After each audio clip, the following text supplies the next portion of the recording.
Have you ever struggled to be more disciplined? You know you got that paper due next week, but you don't do anything all week, even though you know it's coming. Or you set up a brand new habit that you're so excited about that you know can improve your life, your relationships, or your work, but you don't stick to it. Or you started that workout routine, and you got really pumped up, fired up into it. You lost a couple pounds, but then 3 weeks later, it was gone. And what did you blame? You blamed your discipline. You said, I wish I was more disciplined and everything would be great. And the reality is it's true. Discipline is one of the most important things we can develop in our lives, because without that ability to be sort of self-reliant and willful to get things done on a continual basis, we never get that great amount of momentum and progress towards what we really want. And I bet there's a lot of areas of your life that could really benefit from being more disciplined, whether you're eating healthier or working out more often, or being more disciplined about doing your art on a consistent basis, or contributing, or even being more disciplined about just speaking up for yourself when you know that you should. So how can we help you find a goal and be more disciplined? That's the topic of this video. Oftentimes people will come to me for advice on fitness, on building their businesses, in their relationships, whatever the case may be. And often the place that they're dropping the ball is in bad habits or not building productive habits. Because it's very difficult to just get up and change your life, just change the way you do things. People like to say that all the time. Hey, just stop doing this or start doing that. They like to give advice, but the underlying factor is that our friend, our individual, whoever's asking the question, is not disciplined enough to actually put that thing in action, get that thing done. So the thing that I have always told my students and my clients is to start with a small win. Begin with something small. So, for example, if you want to lose weight, I often tell people just start walking every single morning. Don't worry about counting calories. Don't worry about complex workout ideas. Don't worry about anything that anyone is selling you. Just get up and walk every morning. Right? Now, it's not the walking that's actually going to make that person successful. Now, it will add to your success because getting up and walking, fresh air and exercise is going to support you in losing weight. But we all know that there's far more factors to consider. But what it will do is create the virtue of discipline, commitment, right? Commitment and discipline sort of go together. And the fact that that small win associated with getting up every single morning is under your belt, you're going to feel the courage, the confidence, and you'll have the ability to begin adding other things to your ability to grow stronger. So now that you know, it's been 60 days, 90 days, and it's like you got that pattern down pat. You get up every morning, you just walk, that's it. You don't think about it. It's become a habit. You now can use that tool of creating habits and instilling discipline with the next one, which should be a little bit more advanced. Perhaps only drink water with your meals. Don't drink any soda, don't drink any juice, just drink water. That's the next one. And then the next one becomes more complex, and the next one becomes more complex. Now, it might seem like this is tedious and slow, but I guarantee you that after 90 days of tiny wins and the revamping of your character, you will be the type of person that can get anything done at any time. And the long-time perspective is going to be a successful one for you. Start small, have big wins with these little things, and then use that new version of yourself, that new character tool to attack bigger and more advanced things until you reach your goal. Now, once you've decided on the discipline you're going to develop, the key is for you to launch strongly on your new discipline. Resolve to never allow an exception until it becomes permanent.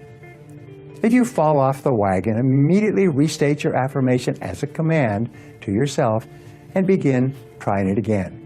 This is the only way you can develop the habit of discipline in that particular area. The best part of this process of developing disciplines is the direct relationship between self-discipline and persistence. The more you persist in any endeavor, the greater self-discipline and self-confidence you'll develop. It's been well said that persistence is self-discipline in action. The more consistently you practice your chosen disciplines, the more you will like and respect yourself. You will feel more confident and optimistic. You'll become more effective in every area of your life. Well, you've gone from looking out of windows at classrooms to having a very regimented timetable on the weekends. How did you develop such a good self-discipline? I don't know. I am very disciplined. That's all I can say to you. Very, very disciplined. A creature of habit. What's that thing? Is it called OCD or something like that? Yeah. If you look at my desk, you'll see all the pens lined up like that, and the piece of paper over here, and the cup over there, and all that. So I am just very disciplined. That's it. And I think in business and in life, I've work on the principle of clear my desk every minute or every day, so answer emails immediately, answer people's questions immediately. That's been my success in running my company, that I'm there to, like a springboard, if you like, for employees to tell me what their issue is and then to give them a quick resolution or to it so they can get on and deal with it. So that's my discipline, and I would heartily recommend it to all of you. If you decide to become, you should be disciplined. You should discipline yourself, because it's not a bad way of life. I've never met a person who was not successful that didn't have a great amount of self-discipline within their life. Self-discipline and being able to perform and being able to keep your life on schedule and being able to keep commitments and promises and meet deadlines is essential to success.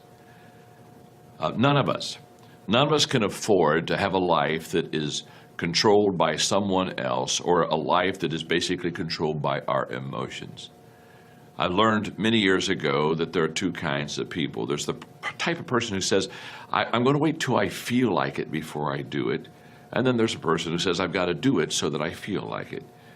One will never get anything done because they're still waiting to feel the moment to move. And the other person says, no, I need to move, and then I will begin to feel the moment. Sonia, self-discipline is essential in your life and in my life if we're going to get things done. So I have a challenge for every one of you this weekend. The challenge is simple. As you go through your weekend, and sometimes it's kind of hopefully an easier time of your week, ask yourself, am I practicing self-discipline in my life? Am I doing the things that I should do because I need to do them, or am I kind of waiting to feel the moment? Do like our friends Nike say, just do it. You got to set up some social rewards. You know, it's hard to stay disciplined at something if you're never getting any payoff from it. You know, we can take that first step I told you about visualizing something. But if you get some small wins along the way and you're never celebrating with other people, then your brain says, this isn't benefiting me.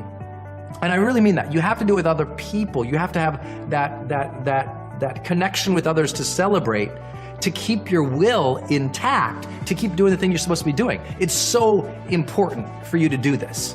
You know, if you're a writer and, you know, you finish a chapter, call up a friend, say, hey, you know what? I finished the chapter I was supposed to finish today. Let's go out for a drink.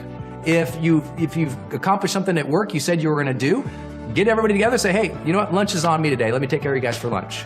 If you finally achieved something that you've been working towards for so long, you need to take some time to go out with friends and family and just talk about the process. Talk about how it felt to finally complete this thing. See, if we're never celebrating, we're never going to develop real discipline. And it's funny because too many people think those are opposite things. They think discipline can't be fun, that the discipline can't be joyful. But the masters of this life have proven that doing things in a disciplined way can also be doing things in a joyful way. And if you think discipline has to be this hard, awful, terrible thing, maybe you're never going to have discipline because you're constantly trying to fool yourself into doing things you don't want to do.